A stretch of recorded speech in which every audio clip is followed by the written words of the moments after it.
అత్తమ్మ టీవీకి స్వాగతం.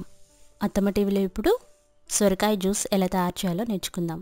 బరువు తగ్గాలనుకునే వాళ్ళు ఈ జ్యూస్ని రోజుకు ఒక గ్లాస్ తీసుకుంటే వెయిట్ సరిగ్గా మేనేజ్ చేసుకోవచ్చు.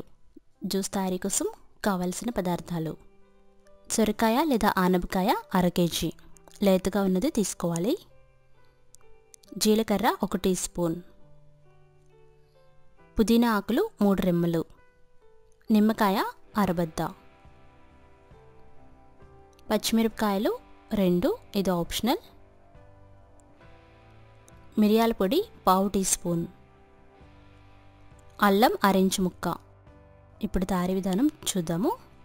ఒక మిక్సీ జార్ తీసుకొని అందులో చిన్నగా కట్ చేసి పెట్టుకున్న ఆనపకాయ ముక్కలు వేయాలి. ఆనపకాయ శుభ్రంగా కడిగి తొక్కు తీసుకొని కట్ చేసుకున్న ముక్కలు, అందులో కట్ చేసుకున్న అల్లం వేయాలి. అలాగే జీలకర్ర వేయాలి.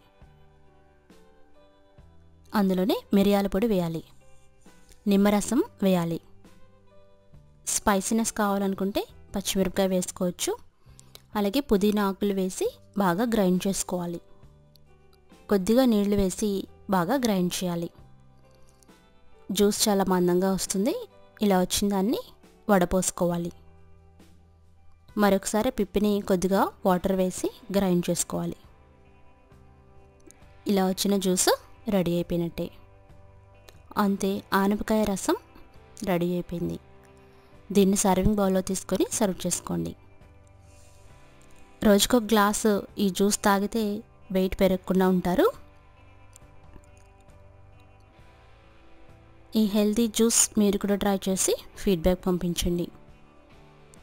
పుదీనా వేసుకొని గార్నిష్ చేసుకోండి. రెసిపీ టెక్స్ట్ కోసం attamaTV.com చూడగలరు. ధన్యవాదములు.